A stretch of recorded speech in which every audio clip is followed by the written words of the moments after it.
So we're going to start this teaching series, and I always know that when I start a series that I think is something we really need to hear, I know that's going to happen because the week leading up to it, lots of things happen that keep me from preparing or seem to pull me away from the stuff that I really want to do. And this week has been one of those weeks where I felt like I was constantly being barraged in some way, shape, or form from a person calling me at the last minute saying that's a guy who's looking to plant a church, and he calls me. I guess it's going to be here in Delaware, and he says, something's falling apart. I just need somebody to talk to. Well, there went Tuesday morning. It was one of those type weeks where there's just constantly something going on. And I realized that I think that's because God really has some powerful stuff to teach us over the next few weeks. And if there's anyone who doesn't want us to hear that, it's going to be the enemy. And I think the enemy was at work this week. So I had to work extra hard to make sure that I actually had something to say today. And as they say, if you don't have any content, have props. No, I'm kidding. I do have some props, but they're just to help you hopefully learn what's going on. The reason I think that this is so important is because I know that God has called us as individuals and as a church to be the type of people who sow peace into the world. And that's what we're about. That's what the church is about. And I know that it's one of those things where sowing peace, even in today's world, can have such political ramifications to when I say that, what you hear or what you want to hear or you don't like or you do like. And I, in no way, shape, or form is this series going to be political in nature. If it impacts your politics, well, that's on you, not me. But I just want you to know this is not about politics. This is about people and relationships and dealing with conflict and being the type of person who walks into a room and brings into that room peace, not discord, not harm.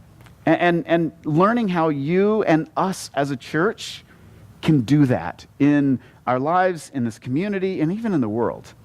The verse that really hit me that I kept coming back to for the last at least 6 weeks as I was thinking about this teaching series and what we're going to do is a verse from James chapter 3, verse 18. It says very simply, "And those who are peacemakers, which we are called to be, will plant seeds of peace and reap a harvest of righteousness."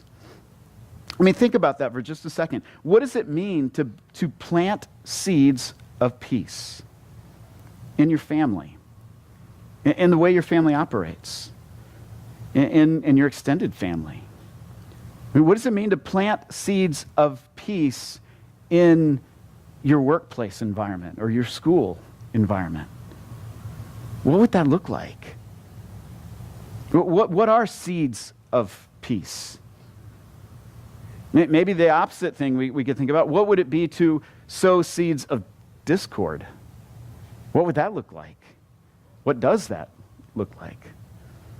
How would this impact the way you deal with your spouse, deal with your kids, deal with the barista at Starbucks, right? The person at McDonald's who never has once gotten your order right. How does it deal with, how does it impact the way you post things on Facebook? Let's get personal for a second. Your tweets. How would the idea of being a sower of seeds of peace impact the way you handle your day-to-day life? And that verse just kept mulling in my brain. I couldn't get it out. I couldn't, and I just knew that we needed to explore that and to work through what does that look like in our world? What does it look like for us? Think about a conflict maybe that you've had with someone recently in the last, week, maybe on the way to church this morning. But think about a conflict that you've been in. How did you respond? How did it make you feel to be in conflict with someone? What feelings erupted out of you? Was it a good feeling? Was it Maybe there was a vindictive feeling of this is going to feel good to squash this person because they're wrong and I know it. Maybe it was a painful thing where you felt pain because you knew that the relationship was going to suffer. And that's painful.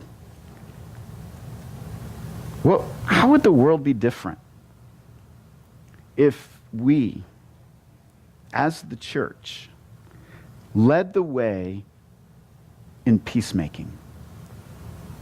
I mean, what would that look like? Because right now there's stuff going on from the government and international scene, and we want America to lead the way in making peace, but the way we go about it is to be stronger than the other ones, right? I mean, that's kind of the idea is if we've got more bombs than you, then we'll make peace. And let's be honest, that's kind of what the Romans did too. And while that's just the way the world operates, and okay, that's fine, what if the church took the lead in being peacemakers? What could that look like? What could that look like in Delaware? What could it look like in our church? What could it look like in the school systems? If the church said, we will be the ones who are the peacemakers. So we're going to spend a few weeks exploring what it means to be a peacemaker. How to enter conflict, how to deal with conflict, how to find reconciliation, what that looks like. And I took a lot of this material and let it be shaped by a group called Peacemakers Ministry, and they've been connected with our denomination or whatever it is we are affiliated. I don't know how to describe it exactly, but our network for years and years, and they've actually kind of become they've evolved into something else. And the leader of that has been emailing with me, and he shared with me some of the stuff, and it's just nicely organized in a way that I think is memorable and helpful. And so that's how we've organized the next few weeks in looking at what it means to be a peacemaker, and what that could involve. The first thing I want to explore real quick is the cause of conflicts. I mean, what is it that causes conflict? If you're happily married, right, you never have a conflict. No, we know that's not true, right? If you work with other people you just never have any problems ever. No, there's conflict all around. And I'm not trying to teach a thing that says conflict itself is bad, because it's not. Conflict itself can be extremely helpful in shaping us as followers of Christ. Right? When we hit up with something that opposes us, or that maybe we disagree with, or that comes into conflict with us, we don't have to say, oh no, it's sinful, I should run away. No. We need to engage it and to say, wait a minute, what is this doing to shape me to be more like Christ? How could this form me into be a true follower of Christ? How could this, knock off some of the rough edges? What could this teach me? And so the first thing we got to ask is what causes some of these conflicts in our life, in our relationships, in the world around us? And James chapter 4, he answers it. He says, what is causing the quarrels and fights among you? He asks the question, what causes it? And he gets right to it. He says, don't they come from the evil desires that war within you? You want what you don't have, so you scheme and kill to get it. He's writing to a church, okay? And he uses this kind of language. You see what you don't have and you want it, so you scheme and you kill each other to get it. That's pretty strong language. I mean, can you imagine being at that church business meeting where they got to deal with homicides? But he goes on, he says, you want what you don't have, so you scheme and you kill to get it. You are jealous of what others have, but you can't get it, so you fight and you wage war to take it away from them. He says you don't have what you want because you don't ask God for it. So I do have just a visual here to help you, okay? When we think about conflicts, when we think about the cause of them, when we think about what's going on, this verse really starts out and it says, what's the cause? You like that? Lisa, what's wrong there, Lisa? I've got a match and a thing of gas and you leave? Well, I don't get it. Don't worry, it's It's empty. I just bought it yesterday. It's brand new, never had anything in it because I didn't want to bring that into the church. We just did all this wonderful renovation. I'd rather not burn it down. What is the cause? What is the spark, right? What is the match that gets it going? It's that you don't have what you want. You see something and you're like, and maybe it's power, maybe it's resources, maybe it's money, maybe it's, their kids are better dressed than mine or better acting, or, maybe it's they've got this house that's nicer than mine or this car. You see something that you want. Maybe it's something as simple as, their political party has this or doesn't have this, or they have access to this and I don't. It could be a lot of things. But you see something that you don't have and you want it, and that can become a spark. And it ignites something. And that conflict, it can then easily, we can begin from that point to start pouring gas on that. And the gas that we pour on it is when we are jealous and we allow that jealousy to creep up within us and to own us and to start dictating our actions. And that jealousy, it stirs inside of us. And it's like gas on a spark. And it just ignites it. And it burns. And that jealousy, it could be jealousy. It could be something like pride. It could be just self-centeredness. I want something because I want it and they have it, and that really bothers me, and so I'm going to just let this eat at me, and that begins to take that spark and fan it into something more. And then we are jealous, right?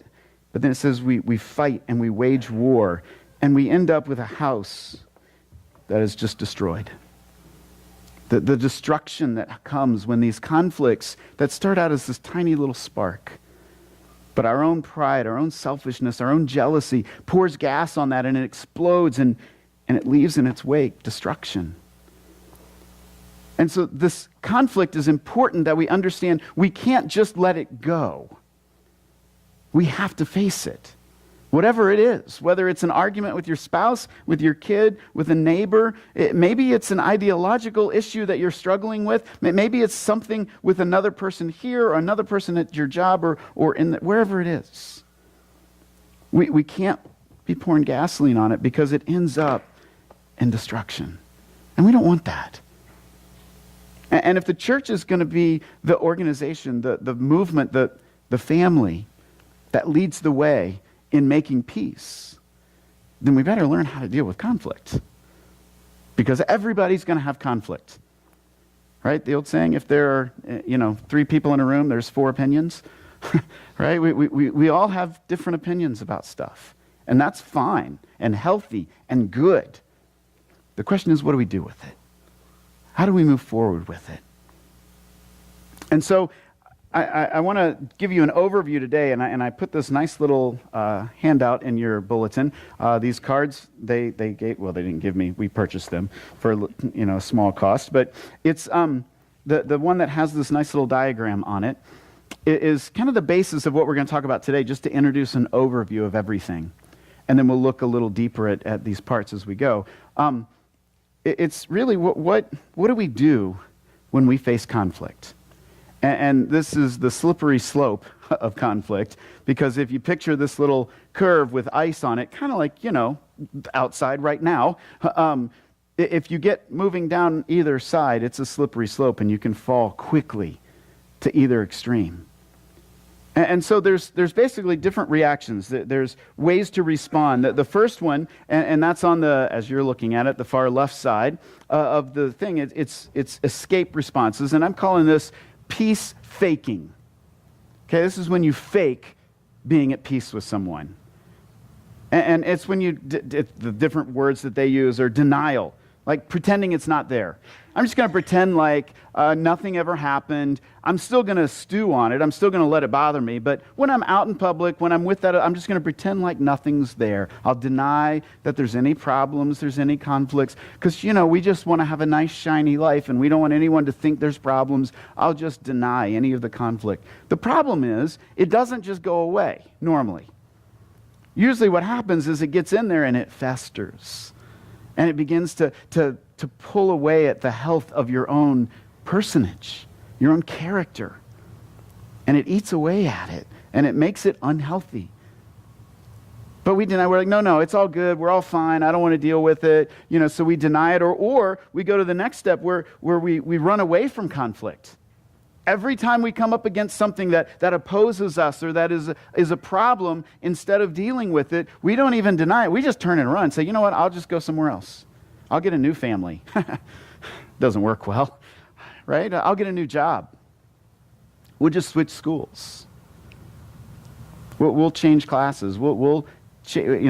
I'll run. I don't want to deal with it. The problem is what I have found in talking with people and in my own life is that when this becomes a pattern in our life, we forget that after a while we start hitting the same conflict because the issue wasn't necessarily the other person. The issue was within us.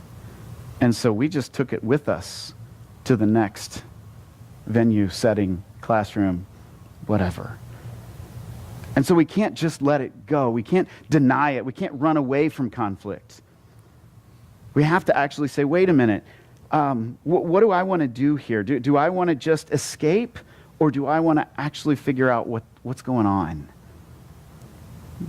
Does escape describe the way you respond to conflict? I'll be honest right up front. I know for me, my default setting is, let's just pretend like it didn't happen. Maybe it'll go away. I don't like to engage conflict at all. I avoid it like the plague. I know I do. And so I resonate with that. And my initial thought is, well, see, if we just deny it's there, then everybody's still happy. Everything's fine, right? Yeah, that never works out well. And so we have to ask ourselves, is that what defines me and the way I engage it? Or is there more? Now the other extreme, right, the far right side of that diagram is what the attack response, which we call peace breaking. And this is where you see every conflict as a contest, right? And when people use this response, when their response to conflict is peace breaking, it's usually people who see it as a conflict or a chance to assert their rights, or to control other people, or to take advantage of the situation. And this could occur immediately at the conflict, and you know people like that they respond in this kind of attack mode, pit bull type setting. As soon as there's conflict, they're on the offense. Or sometimes their initial response is to deny it, but then all of a sudden, out of nowhere, it just erupts into this fight of someone trying to assert, and you're like, where did that come from? I just borrowed their pen. But it had been mounting for a while because they'd just been denying, and then all of a sudden, blah, it all comes out. It's seen in things like blame, right? We look for somebody to blame when there's a problem because we don't want to own it. We find somebody, say, that's the problem. They're the problem. They should have done this. They caused the issue. If they weren't around, we wouldn't have this problem. And we blame. Adam and Eve did that, right? Eve says, the snake that you created made me do it. And Adam said, the woman that you gave me, she made me do it. Blame, blame, blame. It's your fault. Look what you did.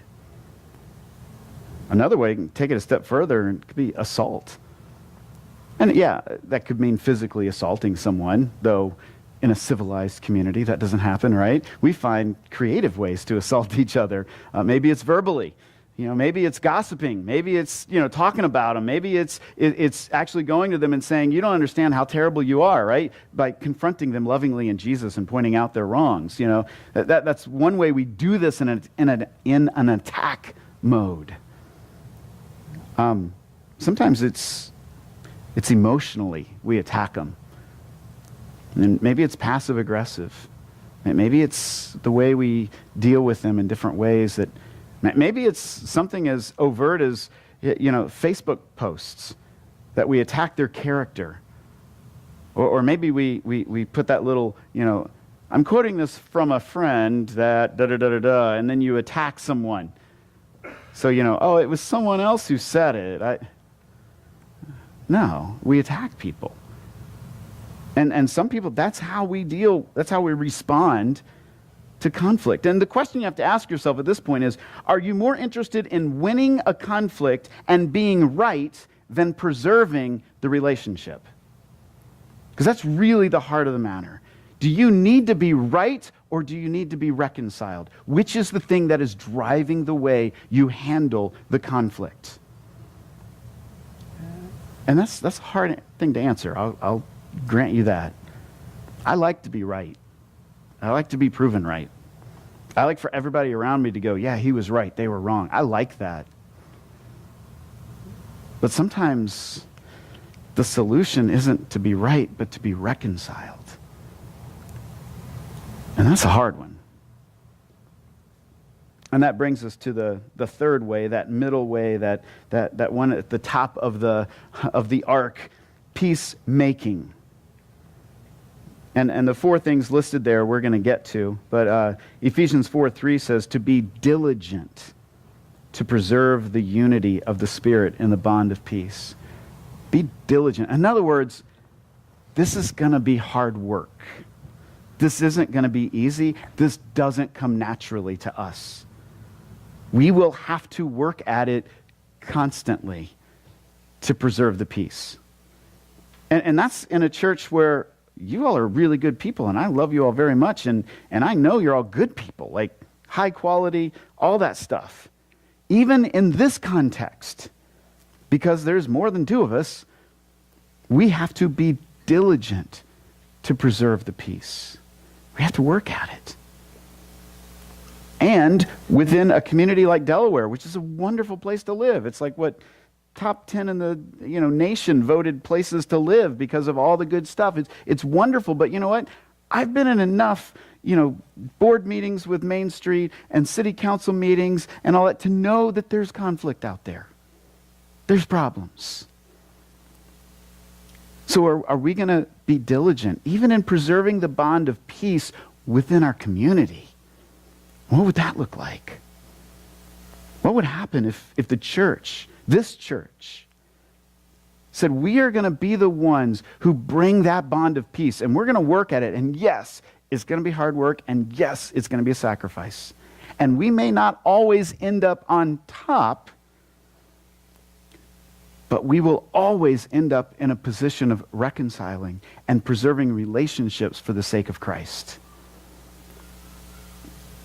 Do we want to be the type of church that steps out and does that? And if we are, then over the next few weeks, this is what we're going to explore. Step one is to get higher. And that has nothing to do with the legalization of marijuana, okay? It's called, are we going to glorify God in our actions, in the way we approach conflict? You ever thought about approaching conflict and asking yourself, how can I glorify God as I deal with this crappy issue? That's a new way to look at it. You ever looked at your spouse and thought, he or she is just driving me crazy because they won't, and think, how can I glorify God in the midst of this conflict? Get higher. Look higher. How can I glorify God? Second thing we're going to look at is get real. And the question there, is there a log in my eye? Is there something I need to own?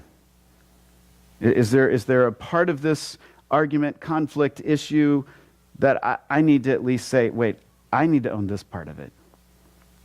I did this. That hurt our relationship. Third thing is to gently engage. And that's where we say, okay, now how can we speak the truth in love to the person with whom we have a conflict? And that isn't, how do we go to them and in love tear them apart, rip them a new one in Christian love because we care? No, it's how do we gently engage in a way that actually helps all parties hear what we're saying and understand, as well as be understood. And then the last thing is get together.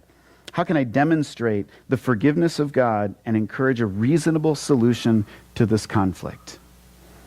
Now, we're going to explore different aspects of this because if you're anything like me, you're looking at this going, wait a minute, I don't want to be a doormat and just let everybody run over me, right? There is a time to stand up for what's right. I can't just sit by and let bad things happen or let an evil person just run rampant in the house, in the neighborhood, in the community. I mean, there's a time to stand up and say, you're wrong, and you're exactly right. This isn't about being a doormat. This is about, because there are going to be times where reconciliation is beyond the scope of the problem. It won't happen. Not because you haven't tried, but because the other person doesn't want to. And both parties have to want to be reconciled. You can't force it. I mean, you ever had, you know, if you've got kids and they're fighting and you try to force them to like each other, yeah, that didn't work. Now, eventually they kind of do, but that's because they got a mom and or a dad who have taught them how to reconcile over time. But in the heat of that moment, when they're fighting, you know, you say, oh, just hug it out. I want you two to sit in the corner and you've got to hug it out. You've got to be holding hands until you like each other again. Yeah, that usually ends up with someone else hurt. You can't force it. But the goal is still reconciliation. The goal is still to see how everyone can come back together and how the relationships can all be restored. And let me just end with Colossians 3. Paul writes this, he says, since God chose you to be the holy people that he loves, you must clothe yourselves with tender-hearted mercy, kindness, humility, gentleness, and patience. Make allowance for each other's faults and forgive anyone who offends you. Remember, the Lord forgave you, so you must forgive others. Above all, clothe yourselves with love, which binds us all together in perfect harmony. Let the peace of Christ rule in your hearts, since as members of one body, you were called to peace, and be thankful. This verse, the thing that sticks out to me, the indicative precedes the imperative. And if you've taken grammar in English and all that stuff and you remember any of those words, the statement of fact, of truth, happens before any instruction is given. And the indicative is you are God's chosen people, forgiven, loved, given new life, reconciled to God. Therefore, be reconcilers. Be ones who forgive.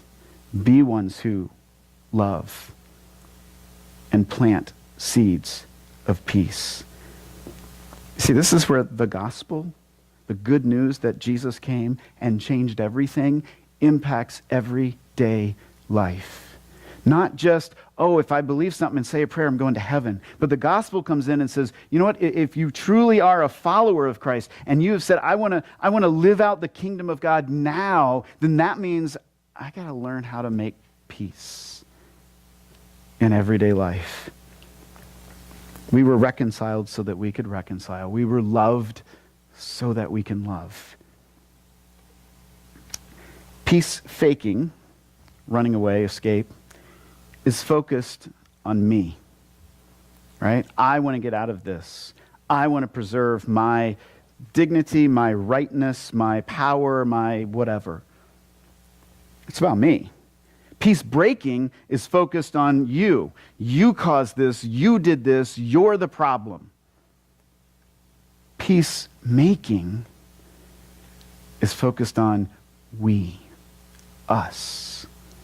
We are here together, even in a state of disagreement. But we are here as brothers and sisters, seeking to be reconciled together. Which of these describes you?